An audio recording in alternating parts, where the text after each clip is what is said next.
Ada seorang nabi yang kaya, nabi kaya, namanya Nabi Ayub. Iblis kalau orang begini kan keki, ibadahnya rajin, kaya. Nih yang kayak begini susah digodain. Kalau ibadahnya rajin, miskin, kali bisa disogok. Sini imannya mantap, ibadahnya rajin, kaya, nabi lagi. Oh, tapi namanya iblis nggak kurang akal. Laporan, Tuhan, kenapa Les? Ya ini bahasa saya, bahasa Qurannya sih nggak gitu. Itu hambamu yang namanya Ayub, dia rajin ibadah cuma karena dikasih kaya aja. Coba kasih miskin dia, berhenti dia sembahyang. Ah, kamu bisa aja. Saya tahu Ayub itu hambaku yang ikhlas. Saya buktiin Tuhan, silahkan. Dibuktiin lah, iblis turun ke alam ini. Yang mula-mula dia lakukan, dia rusak sawah ladang Nabi Ayub.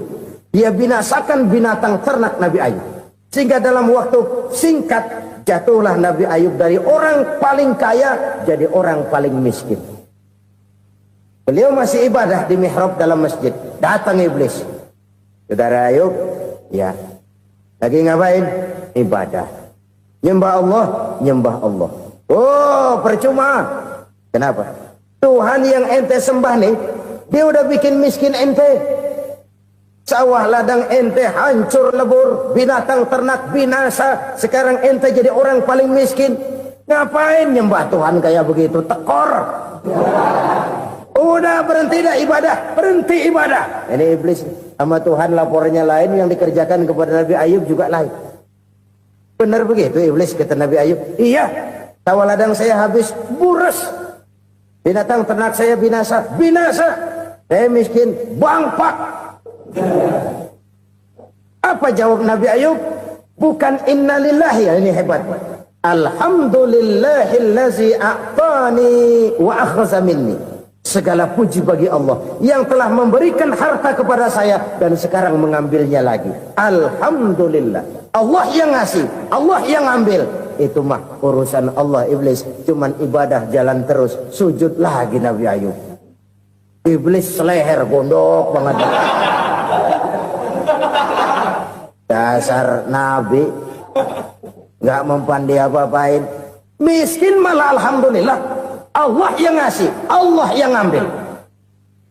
Jadi kalau kita tidak komit, kita tidak terikat kepada kaya, miskin, senang, susah, apa yang bisa bikin kita susah? Jadikan kekayaan, kemiskinan, jadikan senang, susah sebagai anak buah yang bisa kita atur. Jangan kekayaan ngatur kita, jangan kemiskinan ngatur kita. Kita yang harus mengatur mereka. Senang, susah, kaya, miskin, bahagia, sengsara, jadikan itu anak buah yang bisa kita atur. Kalau sekarang kita kaya, lain saat boleh jadi kita miskin, semiskin-miskinnya. Allah yang ngasih, Allah yang ngambil. Tenaga mana yang bisa menghalangi? Ibadah jalan terus. Iblis makin gondok. Dasar Nabi loh. Akhirnya apa? Nabi Ayub dikerjain, diberikan penyakit. Demikian fatal penyakitnya. Bayangin, udah miskin, sakit. Masya Allah.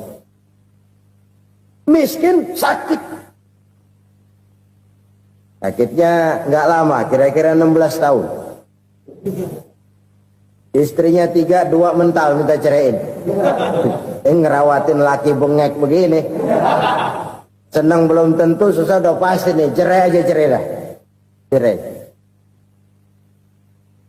Tinggal satu Siti Rahmah yang setia menemani beliau. Sesetia-setianya hati perempuan. Satu saat Siti Rahmah bilang, "Bang, iya, abang kan Nabi bang. Lalu, namanya Nabi kan doanya jarang meleset bang. Maksud kamu minta kenapa sih sama Tuhan biar abang sembuh baik dah bang?" Siti Rahmah, iya. Saya sakit berapa tahun sih dah? 16 tahun bang. Sebelum ini saya sehat berapa tahun? Ya kira-kira 60 tahun bang. Nah coba ente banding-bandingin Rahmah. Saya dikasih sehat 60 tahun. Dikasih sakit 16 tahun. Sudah nggak sabar. Mau doa kepada Allah minta sembuh. Saya malu. Malu kepada Allah. diuji dengan yang luar biasa seperti ini, tidak mengganggu stabilitas kehambaannya. Dia tetap menghamba kepada Allah Subhanahu wa ta'ala.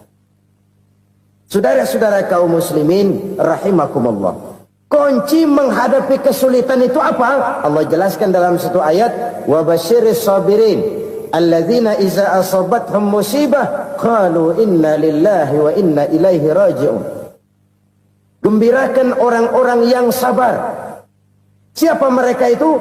Yang apabila mendapat musibah, mereka kembali kepada keyakinan dasar. Segalanya dari Allah dan segalanya akan kembali kepada Allah. Ini konsepsi dasar dari sikap muslim dalam menghadapi berbagai kesulitan. Segalanya dari Allah, segalanya akan kembali kepada Allah. Kalau ini sudah kondisi dasarnya, maka kita akan lapang menghadapi kenyataan bagaimanapun pahitnya. Apakah itu namanya miskin?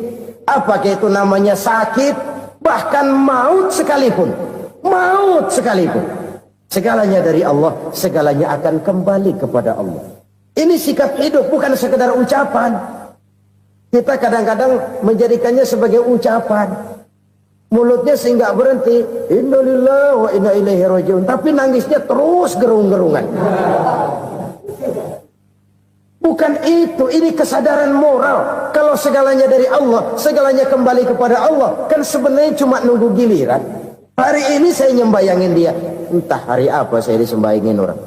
Hari ini saya antar dia ke kubur, entah hari apa orang nganterin saya ke kubur. Hari ini saya tahlilkan dia, entah nanti kapan orang tahlilkan saya. Segalanya dari Allah, segalanya akan kembali juga kepada Allah. Oleh sebab itu saudara-saudara, kesulitan bukan untuk ditakuti. Kesulitan justru untuk diatasi, dicarikan jalan keluarnya. Dan tidak ada orang yang tidak pernah mendapat kesulitan. Tidak ada. Semakin tinggi status sosial, semakin tinggi kualitas keimanan, semakin besar juga tingkat kesulitan. Hanya saja bagaimana cara kita mengatasinya. Dan Al-Quran menyatakan, inna ma'al usri yusra. Di balik kesulitan itu pasti ada kemudahan. Roda itu berputar. Karena itu Rasulullah sallallahu alaihi wasallam mengingatkan kepada kita, ta'arraf ilallahi firraha ya'rifka fisyiddah. Ingatlah kepada Allah di waktu kamu senang, supaya Allah ingat kepada kamu di waktu kamu susah.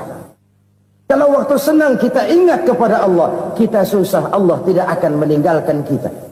Tapi kalau waktu senang kita jauh dari Allah, sujud tidak sempat, dengan masjid jauh, ketika senang kita lupakan Allah. Nanti begitu kita susah, Allah lupakan kita. Dan itu menyakitkan. Oleh karena itu orang-orang tua kita dulu bilang, kalau lagi sehat ingat-ingat lu bakal sakit nanti. Kalau lagi kaya ingat-ingat satu saat kita bakal jatuh miskin. Bahkan kalau lagi muda ingat-ingat kita bakal tua. Dan yang terpenting, kalau lagi hidup ingat-ingat kita bakal mati. Saudara-saudara kaum muslimin rahimakumullah. Jadi yang kedua yang merupakan perbendaharaan surga, menyembunyikan musibah. Saudara-saudara kaum muslimin rahimakumullah. Hal ketiga yang merupakan perbendaharaan surga adalah wasilatur rahmi. Orang yang suka bersilaturahmi. Sebagaimana yang kita maklum bahwa manusia adalah makhluk yang disebut zon politika. Makhluk sosial yang tidak mungkin hidup sendiri-sendiri. Betapa dan siapapun kita memerlukan orang lain. Bodoh betul manusia kalau tinggal di tengah masyarakat tapi tidak mau bermasyarakat. Merasa hebat sendiri, pinter sendiri, gagah sendiri, kaya sendiri. Mungkin kalau mati juga ngubur sendiri. Jangankan kita di sini, di sorga saja Nabi Adam waktu sendirian bengong melulu, mondar mandir. Allah tegur dam sepi dam. Ya ini kalau bahasa saya. Iya Tuhan sepi ini nggak ada coret-coretan pisan ini. Diciptakan Siti Hawa baru anteng Nabi Adam. Itu di sorga. Cobalah. Umpamanya saudara tinggal di Jakarta nih. Kayak bener. Apaan aja di Jakarta punya saudara dah. Jembatan Semanggi ambil. Monas, Buntel bawa pulang. Hotel-hotel ambil semua. Cuman tinggal di Jakarta sendirian, apa enaknya? Betapa dan siapapun kita perlu orang lain. Tidak ada seorang pun yang bisa memenuhi kebutuhan hidupnya secara sendiri-sendiri. Nah, Islam telah menyelamatkan manusia dari ras diskriminasi, mengikat manusia dengan persaudaraan yang berlandaskan kepada akidah. Karena itu dianjurkan bersilaturahmi. Bahkan Nabi menyatakan, man arada ayyubsata lahu fi rizqihi wa yunsa'a fi atharihi falyasil rahimah. Siapa yang kepengen diluaskan rezekinya dan dipanjangkan usianya, banyaklah ia bersilaturahmi. Siapa yang kepengen dimudahkan rezekinya, hendaknya ia banyak bersilaturahmi. Kalau banyak teman, kesulitan kan paling tidak ada tempat cerita. Udah susah, sendirian kita pikirin diri, nggak ada tempat tukar pikiran. Cepet banget sama bengek. Dilawan sendiri. Nah, secara makro kita bisa berkata, tidak mungkin ada kemenangan kalau tidak ada kekuatan. Tidak ada kekuatan kalau tidak ada kesatuan dan persatuan. Tidak mungkin ada kesatuan dan persatuan tanpa semangat silaturahmi. Kalau umat Islam mau menang, dia harus kuat. Kalau umat Islam mau kuat, dia harus bersatu. Kalau umat Islam mau bersatu, dia harus membudayakan silaturahmi ini. Bahkan sampai-sampai kata Nabi, kalau bisa cari nilai tambah. Apa? Silman koto'ak. Bersilaturahmilah kau kepada orang yang marah denganmu. Masya Allah, indahnya ajaran agama kita. Orang yang marah pun kepada kita, kata Nabi, kalau bisa bersilaturahmilah kepadanya. Kepada orang yang marah itu. Di situ nilai tambah. Cuman jujur nih hadis, ngucapinnya gampang, ngamalinnya yang berat banget. Orang marah sama kita disuruh silaturahmi, ada apa malu? Lu marah tuh, gue marahan lagi. Tunggu pikirin. Saudara-saudara kaum muslimin rahimakumullah. Tapi ini yang diajarkan, bahkan ini yang dicontohkan oleh baginda Rasul. Bagaimana begitu mudah, misalnya satu saat Abu Jahal ini ngatur strategi bagaimana bikin Muhammad celaka. Dia gali lubang di depan tempat tidurnya. Dia tutupin daun korma. Terus dia panggil seseorang, ke sini. Kasih tahu Muhammad, pamannya sakit keras, minta ditengokin. Berangkat orang ini ke sana. Muhammad, labbaik. Pamanmu sakit keras, dia minta ditengokin. Baik, saya akan datang menjenguk beliau. Berangkatlah Nabi ke rumah Abu Jahal tanpa prasangka apapun. Abu Jahal udah pasang setil, selimut 3 rangkap setengah dia pakai, persis kayak orang meriang. Tapi sembari ngintip dari balik selimut, begitu Muhammad buka pintu, nah masuk perangkap nih. Muhammad jalan menuju tempat pembaringan. Makin lama makin dekat, makin lama makin dekat, makin dekat ke lubang yang dipasang oleh Abu Jahal itu. Dalam hati Abu Jahal, terus dah jatuh, mampus dah lo ini. Mampus lo hari ini.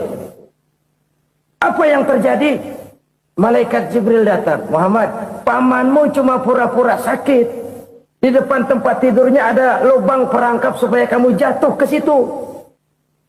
Sudah, kamu pulang. Balik kanan Nabi.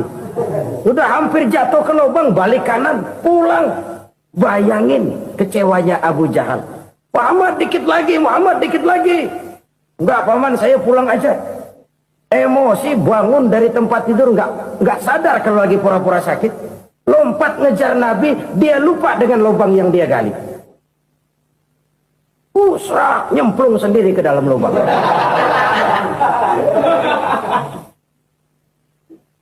Nabi terus berlalu. Ini terjadi keanehan. Jatuh ke lubang yang dia gali itu sebenarnya nggak terlalu dalam ya, antara 3-4 meteran lah. Tolong saya jatuh ke lubang ini. Datanglah pelayan-pelayannya itu. Angkat saya dari sini. Oh, yang ngulurin tambang. Satu gulung, belum juga nyampe itu tambang.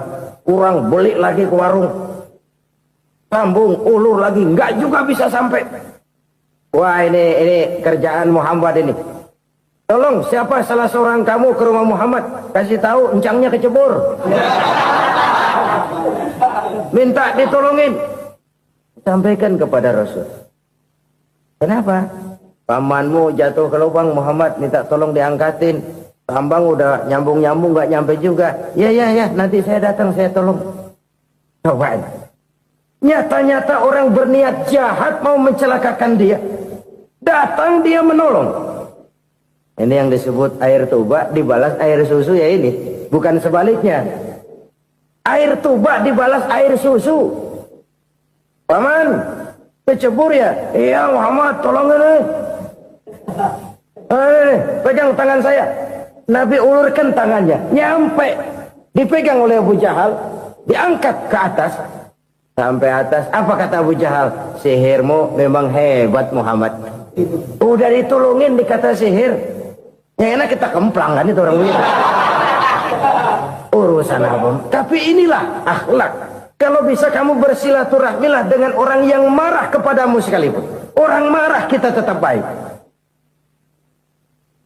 So, kalau kita berbuat baik sama orang yang memang baik, rasanya sih biasa-biasa aja. Orang baik kita baik lagi, ya draw aja, belum ada nilai tambah di situ. Baru ada nilai tambah kalau kita bisa berbuat baik kepada orang yang nyakitin kita. Itu namanya kita setingkat di atas dia. Dia sakitin kita, kita berbuat baik sama dia. Dia pelit sama kita, kita baik sama dia. Dia marahin kita, kita deketin dia. Di situ kita punya nilai tambah. Jadi siapa yang ingin diluaskan rezekinya kata Nabi dan dipanjangkan umurnya, hendaklah ia banyak-banyak bersilaturahmi. Sederhana sebenarnya silaturahmi. Tapi silaturahmi membangkitkan semangat kesatuan dan persatuan. Kesatuan dan persatuan melahirkan kekuatan. Dalam matematika, 1 ditambah 1 pasti 2. Tapi di tengah masyarakat, 1 orang takut ditambah 1 orang takut, hasilnya jadi 2 orang setengah berani. Kenapa setengah berani? Karena udah berdua. Tadi pan takut sendirian. Kalau dia kumpul turu-turu takutlah jadi berani. Kita yang lemah, kita yang tidak berdaya, kita yang miskin, kalau mau kompak bersatu, apa yang nggak bisa kita kerjain? Apalagi tinggal di kota besar, pilihan cuma 2, bertahan atau minggir. Bertahan atau minggir. Untuk bisa bertahan, harus mampu bersaing. Untuk mampu bersaing, harus punya keahlian. Keahlian harus ditunjang dengan pendidikan. Ditambah oleh kekompakan sebagai umat. Udah miskin mencar mulu, orang injak kita. Orang nggak pandang urusan apa yang malu. Oleh karena itu silaturahmi pada hakikatnya merupakan roh dari ukhuwah yang diajarkan oleh agama kita. Bagaimana Islam menyelamatkan masyarakat manusia dari ras diskriminasi, mengikat manusia, dan tidak ada persaudaraan yang lebih indah selain persaudaraan yang diikat dengan nilai-nilai akidah. Sepanjang orang di jalan Allah, itulah saudara kita. Keluar dia dari jalan Allah, selesailah persaudaraan sampai di situ. Karena itu, kalau ingin menyimpan sesuatu di surga, banyaklah bersilaturahmi. Datang ke rumah ini, datang ke rumah itu, dan lain sebagainya.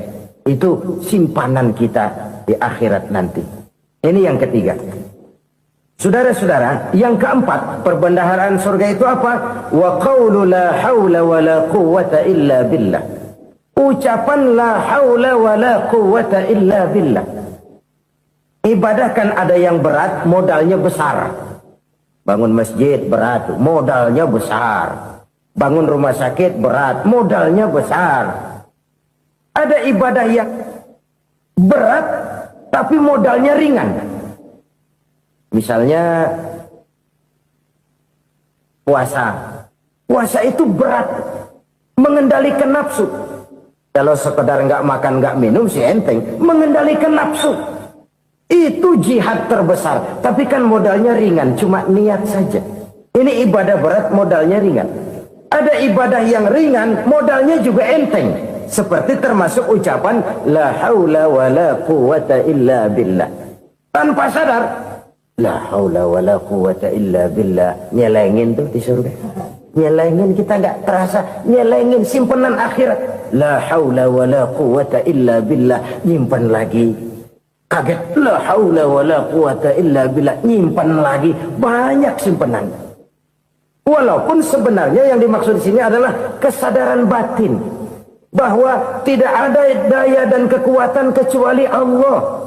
Itu intinya. Kita memulai pekerjaan disunahkan baca bismillah, kan begitu? Apa itu? Kesadaran moral. Bahwa ini saya bisa kerjakan. Saya kerjakan ini dengan menyebut nama Allah. Kenapa? Kalau Allah tidak memberikan daya dan kekuatan, mana mampu saya kerjakan ini. Maka saya kerjakan ini dengan menyebut nama Allah. Bismillah. Kesadaran moral. Manusia hanya wajib berusaha, tapi nggak pernah wajib berhasil. Banyak hal-hal yang kalau kita renungkan secara rasio nggak mungkin, tapi jadi kenyataan. La haula wala quwata illa billah. Tidak ada daya dan kekuatan kecuali bagi Allah semata-mata. Kesadaran moral akan kelemahan dan keterbatasan makhluk bernama manusia. Kadang kita kagum dengan otak, tapi kita sering lupa sama yang bikin otak. Padahal bagaimanapun hebatnya otak, yang bikin otak pasti lebih hebat dari otak. Nggak percaya, silahkan otak-otakan. Inilah kecenderungan. Kita kagum dengan pesawat-pesawat mutakhir, bukan main, besi gede banget terbang itu. Alangkah hebatnya. Lalu apa yang bikin otak tidak lebih hebat dari itu semua? Kita puji laut. Apa yang bikin laut tidak lebih hebat dari laut itu? La haula wa la quwata illa billah. Tidak ada daya dan kekuatan kecuali Allah. Apa yang bisa kita lakukan? Kalau tidak karena daya dan kemampuan yang diberikan oleh Allah kepada kita. Lahirlah sikap tawadu, rendah hati.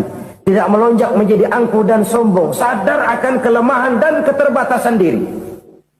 Sebagai makhluk yang diciptakan oleh Allah Subhanahu wa ta'ala. Jadi satu sisi ini ucapan yang berpahala, la haula, jadi wiridan. Pada sisi lain ini kesadaran moral, sikap mental, kesadaran batin. Bahwa yang punya daya dan kekuatan itu cuma Allah. Kita nggak pantas untuk sombong. Sebab sombong itu pakaiannya Allah. Kita nggak sedang pakai pakaian Allah, kegedean. Dan makin kita renungi, makin terbentur. Apa sih yang bisa kita sombongin?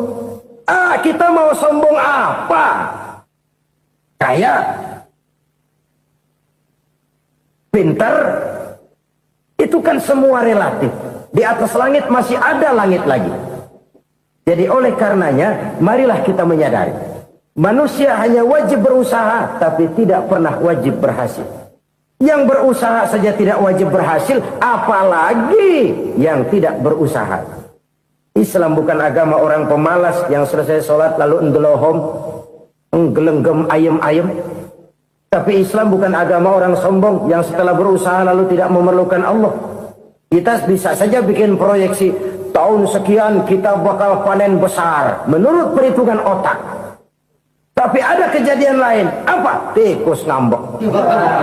Habis itu dimakanin tikus, panen gagal. Proyeksi rasional gagal oleh tikus-tikus yang ngambek itu. Bisa saja terjadi. Tahun depan kita panen besar, urung. Kenapa? Musim panas panjang. Dan sekarang ini koran-koran bikin berita musim mengalami penyelewengan. Bukan cuma manusia yang nyeleweng sekarang. Musim pakai nyeleweng. Mestinya kan musim hujan udah selesai. Masih hujan-hujan juga. Musim. Nah sekarang kita boleh bikin proyeksi. Kita bakal panen besar. Tahu-tahu musim panas panjang. Sawah retak, air kering. Cari teknokrat yang paling botak. Suruh pendekin tuh musim panas. La haula wa la quwata illa billah. Inilah kesadaran moral. Saudara, saya teringat satu saat ada seorang konglomerat. Umurnya ya kira-kira 70-an. Satu saat dia ditanya oleh wartawan, "Pak, umur Bapak berapa sih?" "Ya paling 10 tahun." 10 tahun? 10 tahun? Anak bapak berapa orang? Satu. Satu saja? Satu. Harta bapak berapa? Ya paling-paling bangsa 7 juta kali. 7 juta? Iya. Pak, kenapa bapak bohongi saya? Bapak punya buku biografi. Koran-koran, majalah-majalah banyak memuat cerita riwayat hidup bapak. Saya tahu umur bapak 70. Kenapa bilang cuma 7 tahun? Saya tahu anak bapak 8. Kenapa cuma bilang 1? Saya tahu harta bapak miliaran, mungkin triliunan. Pabrik di mana-mana, bank di mana-mana. Kenapa bilang uang bapak cuma 7 juta? Nah, kata si konglomerat tadi, kamu benar nak, kamu benar. Umur saya kalau jumlahnya memang 70 nak. Cuman ingat-ingat saya, baru 7 tahun terakhir ini saya sujud. Baru 7 tahun terakhir ini saya berusaha dekat dengan Allah. Saya laksanakan perintahnya, saya jauhi larangannya. 7 tahun inilah rasanya yang ada nilainya di hadapan Allah. Yang 63 tahun matong, kelabu, kelam umur gue. Habis untuk maksiat, untuk munkarat. Maka ketika ditanya tadi, umur saya 7 tahun itu. Oh begitu Pak. Oh iya. Lalu anak Pak. Anak bapak kan 8. Kenapa bilang cuma 1? Nah, kalau jumlah hitungannya memang anak saya 8. Tapi dari 8 orang ini rasanya cuma 1 nih. Yang bakal jadi buah hati, belahan jantung. Pelanjut cerita, penerus sejarah. Bakal jadi anak soleh yang akan mendoakan saya. Cuma 1 rasanya anak saya ini yang bakal jadi buah hati saya. Besar-besaran saya. Yang akan mendoakan di kubur saya. Yang akan mendoakan di akhirat saya. Yang 7 orang mana? Masya Allah, yang atu tenggeng, yang atu nyekek botol ngolo, yang atu nggak karu-karuan. Makanya saya bilang 1 anak saya yang akan bisa mendoakan saya. Oh begitu Pak. Iya. Nah harta Pak, harta bapak kan triliunan. Pabrik bapak di mana-mana. Uang bapak hampir di tiap bank-bank besar. Kenapa bilang cuma 7 juta? Betul kau nak. Harta saya kalau jumlahnya memang miliaran, triliunan mungkin. Tapi yang saya ingat baru 7 juta tuh yang saya belanjakan di jalan Allah. Saya nyumbang masjid, saya santuni yatim piatu, saya bantu pembangunan pesantren, saya bantu pembangunan rumah sakit Islam. Itu yang akan saya bawa pulang ke akhirat, yang 7 juta itu. Yang triliunan itu nanti akan diperebutkan oleh anak-anak saya sebagai waris saya. Jadi harta saya 7 juta itu yang bakal nemenin saya di akhirat. Yang akan saya bawa pulang jadi teman saya. Saudara-saudara kaum muslimin, jangan-jangan orang tua itu adalah kita-kita ini. Jangan-jangan kita-kita ini adalah orang tua itu. Jangan-jangan itu potret dari diri kita masing-masing. Dari sekian umur yang diberikan Allah, berapa tahun yang ada nilainya di hadapan Allah? Dari sekian anak-anak yang merupakan amanah, berapa yang akan mendoakan kita sebagai orang tuanya menjadi anak soleh? Dari sekian banyak harta yang diberikan Allah, berapa yang akan kita bawa pulang menghadapnya nanti, yang kita belanjakan di jalan Allah? Ini sebuah potret kehidupan. Karena itu kita kembali kepada la haula wa la quwwata illa billah. Kita wajib berusaha, kita wajib berikhtiar. Selebihnya, segala daya dan kekuatan hanya milik Allah saja semata-mata. Satu kesadaran batin dari setiap pribadi muslim. Setelah ia berusaha dan berikhtiar, ia menyerahkannya kepada Allah Subhanahu wa ta'ala. Jadi, satu sisi ini merupakan wiridan ucapan yang mengandung pahala. Pada sisi lain, ini merupakan sikap batin dari seorang muslim di dalam ia menghadapi realitas kehidupan ini. Saudara-saudara kaum muslimin, rahimakumullah. Kalau ini kita jadikan satu basis kehidupan, maka ini akan menyelamatkan manusia dari kemungkinan tergelincir menjadi orang yang lupa diri dan lupa darat. Sebab itu Imamul Ghazali berpesan, jadidis safinah fa innal bahra amiq wa khuziz zad fa inna safara ba'id wa khaffifil hamla fa innal hamla sadid. Perbarui selalu kapalmu karena lautan sangat dalam. Bawa bekal yang banyak karena perjalanan ini sangat jauh.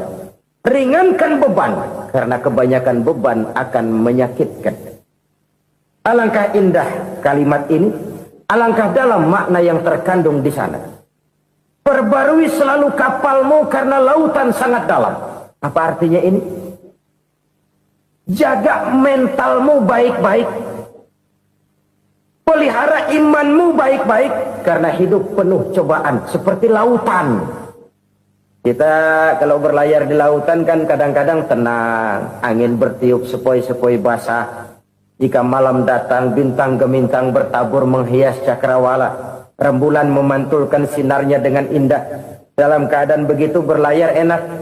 Tapi lain saat ombak menggunung, halilintar menyambar, angin topan bertiup.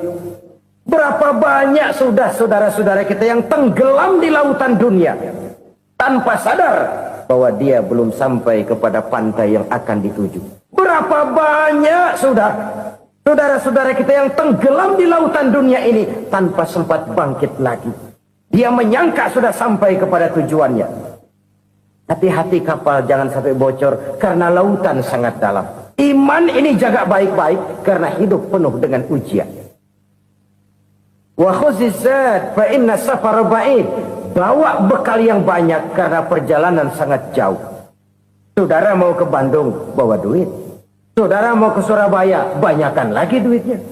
Saudara mau ke Mekah, gepokan, iketan tuh duit, nggak lembaran lagi.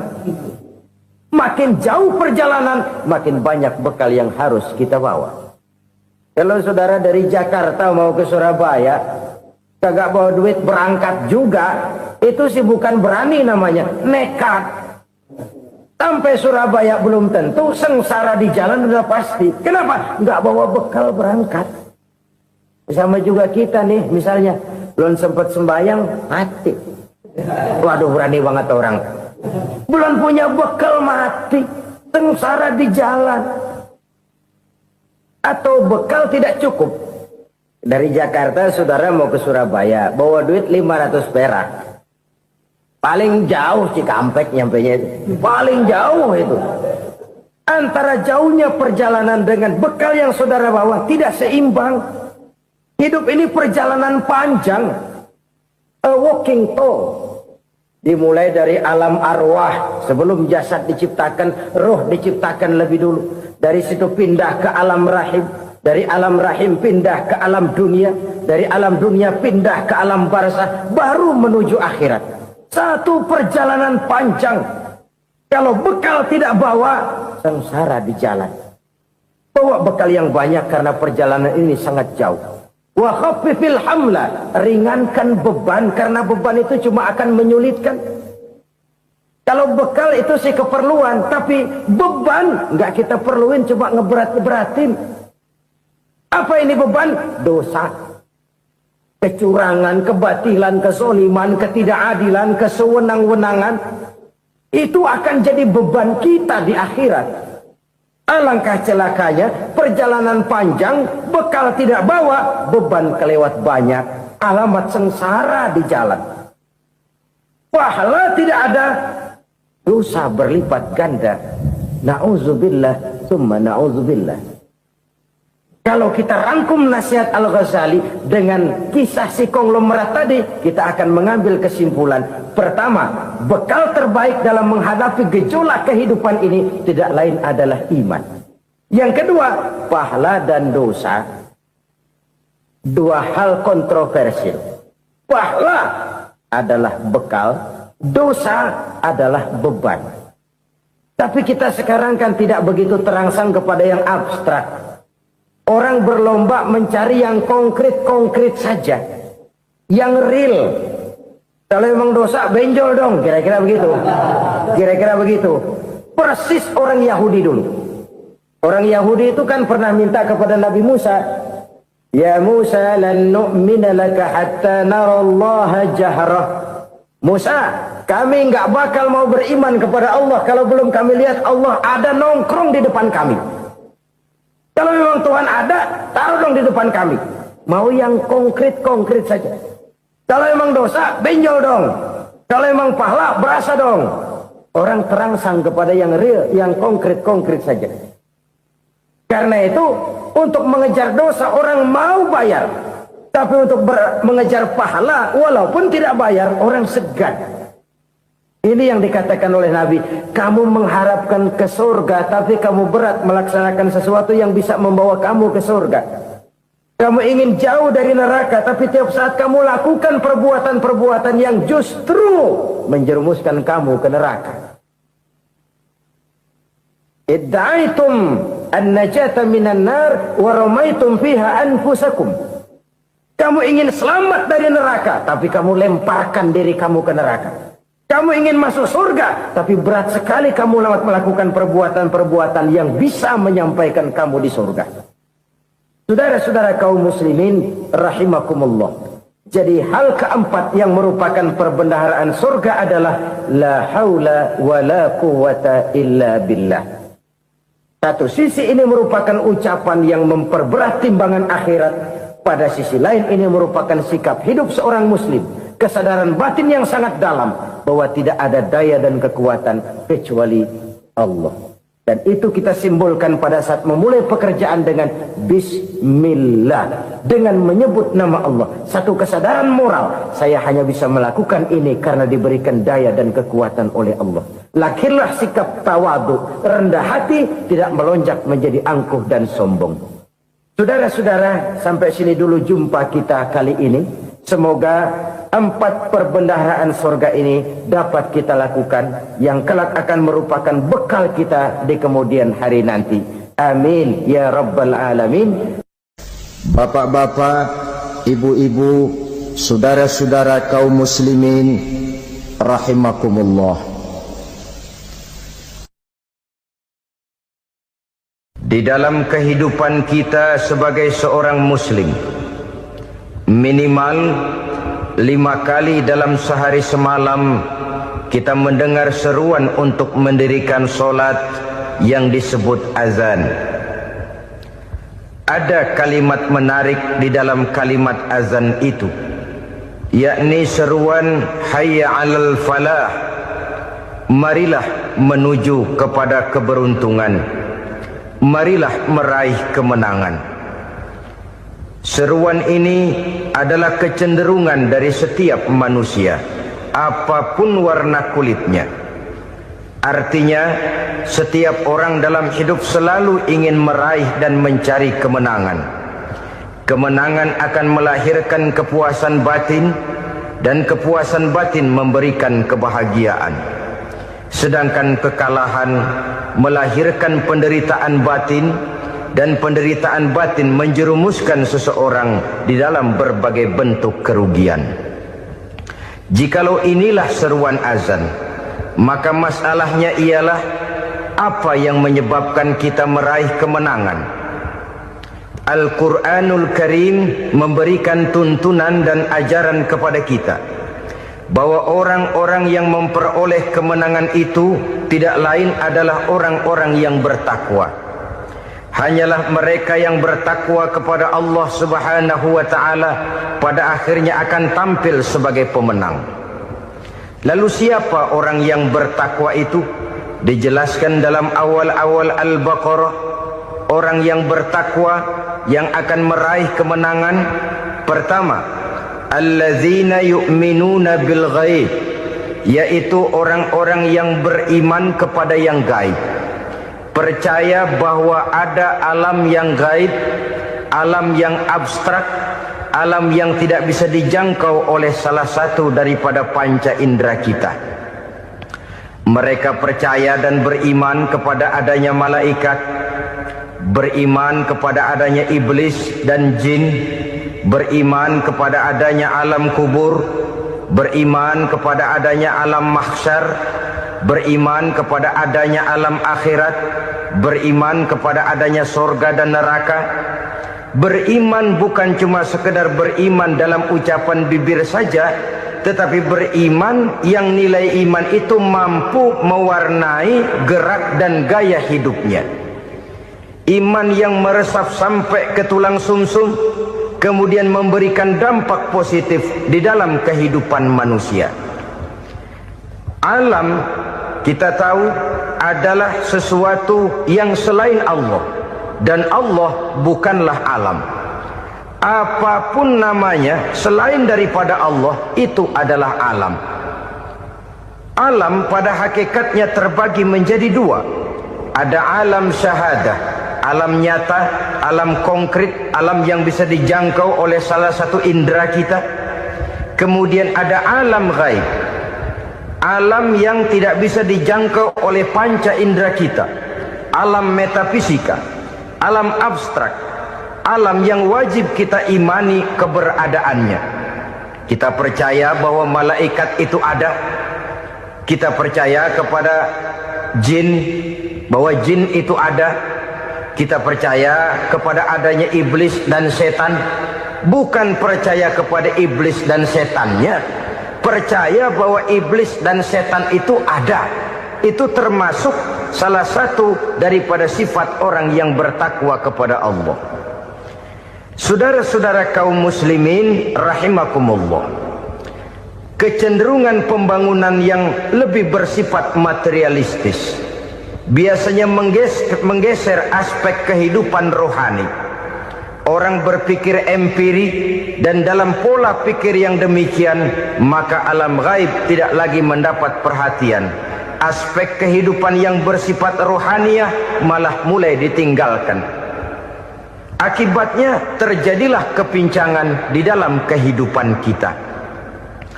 Pernah ada satu pengalaman pribadi dalam perjalanan kembali ke tanah air. Dalam pesawat di sebelah kanan saya duduklah seorang Jerman namanya Heiner Simonsen. Iseng saya ajak kenalan, saya ajak ngobrol, saya tanya dia. Saya bilang, Mas Heiner ini, kalau pesawat yang kita tumpangi ini jatuh ke bawah, kira-kira apa yang bakal terjadi, Mas? Dia bilang, kita semua akan mati. Begitu? Iya. Oke. Apa itu mati?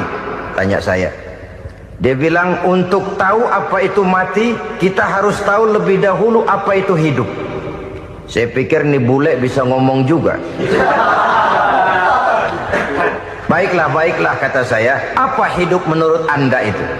Oh, hidup itu dia bilang, kalau seluruh anggota badan kita bekerja secara normal, paru-paru memompa darah secara normal, jantung berdetak secara normal, sel-sel tubuh bekerja secara fit, dan organisme tubuh hanya mau bekerja secara normal, dia bilang, kalau kita memberi makan yang cukup, menu yang teratur, dan gizi yang lengkap. Saya bilang, kesimpulannya apa, Ner? Dia jawab, hidup adalah dari tangan ke mulut. Life is from the hand to the mouth, kata dia. Hidup adalah dari tangan ke mulut. Jadi masalah hidup tidak lebih daripada masalah isi perut. Orang pergi pagi, pulang sore, peras keringat, banting tulang, perut yang dibelain. Saya bilang, you are wrong. Sampean salah, Ner. Kamu orang Islam bukan? Bukan. Pantas. Kenapa saya salah? Dia bilang, ya jelas salah. Salahnya di mana? Kamu ini manusia. Kalau hidup cuma dari tangan ke mulut, saya bilang, kambing di kampung saya juga begitu pikirannya, Ner. Itu kambing di kampung saya, asal perutnya kenyang, sudah hidup dia. Perkara besok bagaimana, lusa prospeknya macam mana, bulan depan ada apa, kambing nggak pernah mikir. Di kampung saya kambing juga pikirannya begitu. Kamu Kristen ya? Tadinya. Loh kok tadinya, lalu apa sekarang kamu ini? Dia bilang, sekarang saya netral. Saya tidak beragama, tapi saya percaya kepada Tuhan sebagai pencipta alam. Saya ingat benar dia bilang, I haven't any religious, but I believe to God as the creator of the world. Kenapa bisa netral begitu, Ner?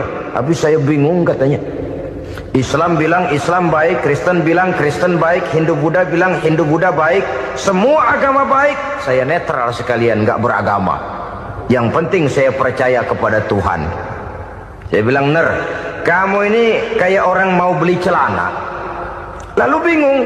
Yang satu bilang Levi's bagus, yang satu bilang Blue Jean hebat, yang satu bilang Wool England hebat. Celana ini hebat, celana itu bagus, celana ini hebat. Semua celana bagus, kamu bingung. Akhirnya netral, tidak pakai celana. Itu juga salah. Saya pikir-pikir, kemudian saya melihat bahwa dua pola berpikir Henner ini nampaknya sudah mulai menggejala di lingkungan masyarakat bangsa kita. Disadari atau tidak, secara jujur kita harus berkata, dua pola pemikiran Henner ini mulai berkembang di tengah masyarakat bangsa kita. Pertama, pola pikir materialisme. Hidup adalah dari tangan ke mulut. Masalah hidup tidak lebih masalah isi perut. Itu yang perlu dibela, dan disitulah arti kehidupan. Pergi pagi, pulang sore, peras keringat, banting tulang untuk mempertahankan perut. Kalau sudah kemari cara orang berpikir, maka buat apa percaya kepada yang gaib? Untuk apa sholat? Untuk apa puasa? Untuk apa zakat? Untuk apa menghadiri majelis taklim? Tanpa kepercayaan kepada yang gaib, hidup berjalan menurut alur empiris dan materialis. Kalau sudah ke sana cara orang berpikir, biasanya orang lalu cenderung menghalalkan segala cara. Hanyalah orang yang percaya bahwa akhirat ada. Hanyalah orang yang percaya bahwa alam kubur itu ada. Hanyalah orang yang percaya bahwa malaikat itu ada, hidupnya akan lebih terarah dan terkendali. Karena kepercayaan kepada yang gaib, yang merupakan fase daripada kehidupan setelah hidup yang sekarang ini, mewarnai gerak pribadi seseorang di dalam dia melakukan kegiatan hidupnya. Pola berpikir materialisme, disadari atau tidak, mulai menggejala di lingkungan masyarakat bangsa kita. Hidup tidak lebih dari urusan tangan ke mulut, mulut ke tangan, tangan ke mulut. Asal perut sudah kenyang, hiduplah sudah. Perkara bagaimana prospek hari yang akan datang, bagaimana akhirat, tidak jadi persoalan. Ini yang oleh Nabi diperingatkan, ad-dunya sijnul mu'min wa jannatul kafir. Dunia adalah penjara bagi orang beriman dan surga bagi orang kafir. Dulu di zaman Belanda hadis ini pernah disalah tafsirkan, disalah artikan, digunakan sebagai senjata untuk mengkebiri dan membuat impoten umat Islam. Sudahlah umat Islam gak usah macam-macam, kata Belanda. Dunia ini kan penjara buat orang Islam, surga buat orang kafir. Di penjara jangan bertingkah.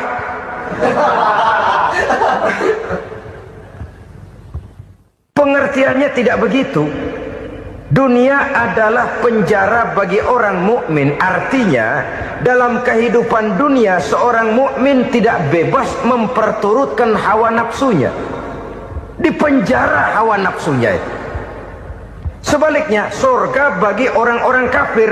Buat orang kafir, surgalah dunia ini. Mereka bebas memperturutkan hawa nafsunya. Dilarang tidak terlarang, dicegah pun tidak tercegah. Mereka hidup menurut alur bisikan nafsu mereka sendiri. Kemudian bila ajal datang, maut merenggut nyawa, selesailah surganya sampai di situ. Maka bagi orang-orang yang tidak percaya kepada adanya akhirat, kepada adanya alam gaib, surganya sebatas umurnya. Sekali lagi, surganya sebatas umurnya. Bila umur selesai, ajal pun datang merenggut nyawa, selesailah sudah surganya sampai di situ. Alangkah pendeknya perjalanan orang-orang yang tidak percaya kepada alam gaib ini. Bagi kita mukmin, jikalau kita mampu memenjarakan hawa nafsu, kita bisa bahagia di dunia ini. Dan Islam memang tidak menyuruh kita sengsara di dunia. Raih dunia, kejar dunia, gapai dunia sebagai alat untuk mencapai kebahagiaan di akhirat nanti. Hidup adalah satu perjalanan panjang yang terbentang sejak kita terlahir dari alam rahim sampai kepada alam akhirat nanti. Andai kata kita gagal meraih kebahagiaan di dunia, toh kita masih punya akhirat. Tapi jangan jadi dalil yang melemahkan semangat. Biarin dah kita di dunia kebelangsak, yang penting akhirat. Akhirnya dunia benar-benar kebelangsak. Bagaimana dunia ini bisa kita raih, dan bagaimana meraih dunia untuk menunjang kepentingan akhirat nanti. Yang kedua, dari pikiran Heiner yang saya lihat menggejala di lingkungan masyarakat bangsa kita, timbulnya manusia-manusia netral. Seolah-olah Tuhan yes, agama no. Sama Tuhan percaya, agama ogah. Tuhan ngangguk, giliran agama godeng. Padahal hampir dalam setiap ayat dalam Quran, kata-kata amanu biasanya bergandeng dengan wa amilus sholihat, iman dan amal soleh. Ini sebagai isyarat Tuhan dan agama jangan pernah dipisah-pisah. Apabila kita bertuhan, maka kita harus beragama. Apabila kita beragama, maka agama itu harus bersumberkan dari Tuhan yang kita imani itu. Tidak mungkin kita pisah, Tuhan yes, agama no. Sama Tuhan percaya tapi agama bikin sendiri. Sembayangnya cukup bengong 2 jam madep ngulon.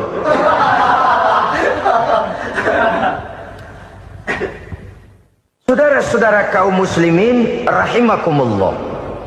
Jadi dengan demikian, agama yang kita akui merupakan unsur mutlak di dalam pembangunan sekarang ini, merupakan bagian dari kehidupan yang menuntun kita bahwa di balik alam nyata ini, di balik alam syahadah ini ada alam gaib.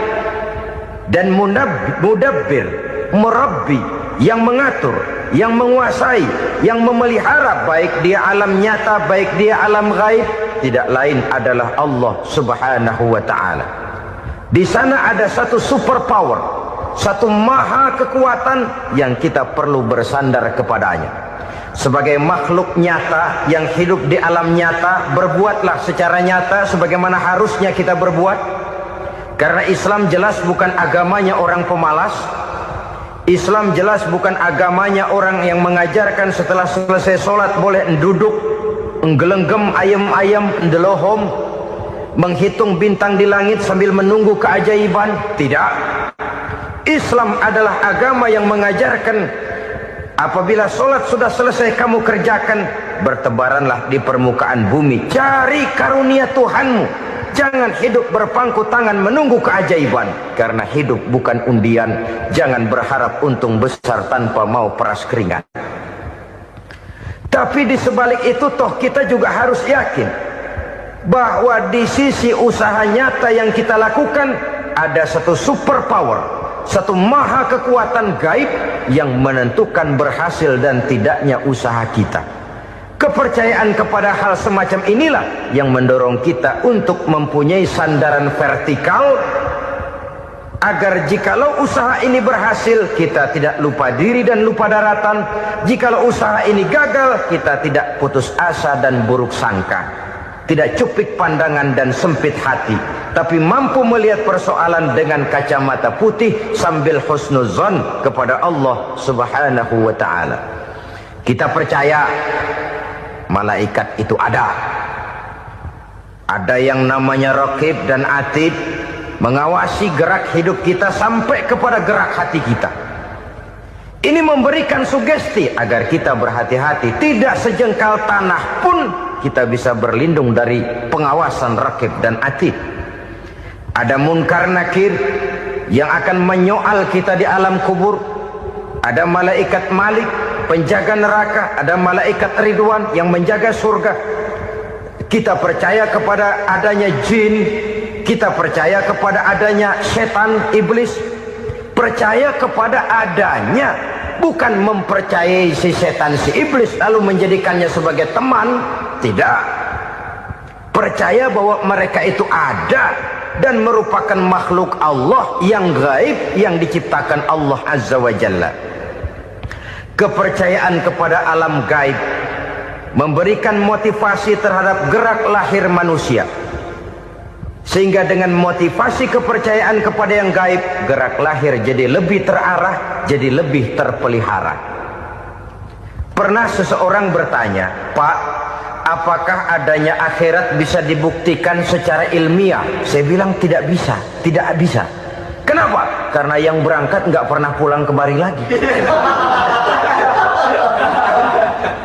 Kalau dia pulang kemari bisa kita tanya bagaimana enak di sono. Cuma secara moral saya katakan, lebih beruntung orang yang percaya kepada akhirat daripada yang tidak. Sekarang saudara percaya akhirat ada, lalu saudara baik-baik di dunia, sholat, puasa, zakat, menolong orang lain, menebarkan kebajikan. Saudara mati, andai kata akhirat tidak ada, toh dalam hidup saudara sudah berbuat baik, paling tidak nama saudara akan dikenang sebagai orang baik. Sebaliknya, saudara percaya, kata saya, bahwa akhirat tidak ada, lalu hidup semau-maunya, tenggelam dalam maksiat dan munkarat, menentang Allah, tidak mau ruku dan sujud. Lalu saudara mati, kemudian akhirat ada. Ayo, mau apa? Bekal tidak punya. Jadi secara moral lebih beruntung orang yang percaya kepada adanya akhirat daripada yang tidak percaya. Dan itu alam gaib yang tidak bisa dibuktikan secara eksat. Jangankan untuk membuktikan seperti itu, dalam kehidupan sehari-hari saja yang kita rasakan tidak selalu berbentuk toh. Angin, bagaimana sih bentuknya angin? Kita tidak tahu. Merah, buktinya kalau dikerok merah. Yang merah itu kulit, yang kulit kita bukan anginnya. Sakit, rasa sakit itu ada, tapi bagaimana bentuk sakit kita nggak pernah tahu. Kalau kita makan cabai pedas, bagaimana bentuk pedas itu tidak ada, tapi rasa ada. Bentuk pedas hijau, cabainya bukan pedasnya. Tidak semua yang kita rasakan bisa kita gambarkan dalam bentuk yang konkret. Oleh karena itu, sekali lagi bahwa kepercayaan kepada alam yang gaib mampu memberikan satu sugesti yang menata kehidupan seseorang lebih lurus, lebih terarah, dan lebih terkendali. Maka wajar kalau kepercayaan kepada yang gaib mengantarkan seseorang untuk meraih kemenangan. Kenapa? Dia percaya kepada yang gaib, bahwa akhirat ada, bahwa alam kubur ada, bahwa pertanggungan jawab itu ada. Maka dia lalu tidak hidup saenae udele dewe, itu loh. Tidak hidup menurut seleranya sendiri, terarah, teratur. Ini cirinya yang pertama. Orang bertakwa yang akan meraih kemenangan, mereka beriman, mereka percaya kepada yang gaib. Bahkan hal-hal konkret saja selalu berangkat dari yang gaib. Saudara-saudara, para remaja, para pemuda sekarang ini tidak pernah tahu toh siapa yang akan jadi teman hidup saudara. Kita bisa saja ngerancang, mentargetkan, tapi toh akhirnya yang namanya jodoh bukan kekuasaan kita. Rezeki di luar kemampuan kita. Begitu juga ajal, maut, jodoh, ajal adalah contoh-contoh konkret bahwa pada akhirnya yang gaiblah yang menentukan. Bertahun-tahun ngelancong, emang jodoh seret, nggak jadi.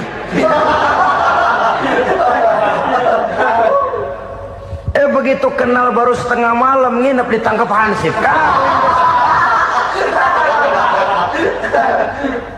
Hal-hal semacam itu kadang-kadang kita berpikir suuzon, gile, perempuannya cakep banget, lakinya rebek amat. Memang begitulah jodohnya. Memang begitulah jodohnya. Saudara hadirin ma'asyiral muslimin yang saya hormati, jadi hal-hal yang konkret saja kita yakini sepenuhnya ditentukan oleh satu superpower yang gaib itu tadi. Dari sanalah segala ketentuan itu berangkat dan kesanalah segalanya akan kembali. Maka kepercayaan kepada yang gaib meluruskan gerak hidup seseorang dan itu akan mengantarkan dia kepada meraih kemenangan. Satu. Yang kedua, wa yuqimuna shalah. Orang bertakwa yang akan meraih kemenangan itu adalah orang-orang yang mendirikan sholat. Kenapa sholat mengantarkan orang untuk meraih kemenangan? Yang jelas, inna sholata tanha anil fahsya'i wal munkar. Sholat mampu mencegah manusia dari perbuatan keji dan munkar. Banyak filsafat hidup yang terkandung di dalam solat ini. Sejak kita wudhu, sampai kita menghadap ke arah kiblat, sampai kita melakukan gerak-gerak solat, bacaan-bacaan yang ada di dalam solat, lalu sampai kepada mengucapkan salam. Banyak filsafat hidup yang terkandung di dalam solat.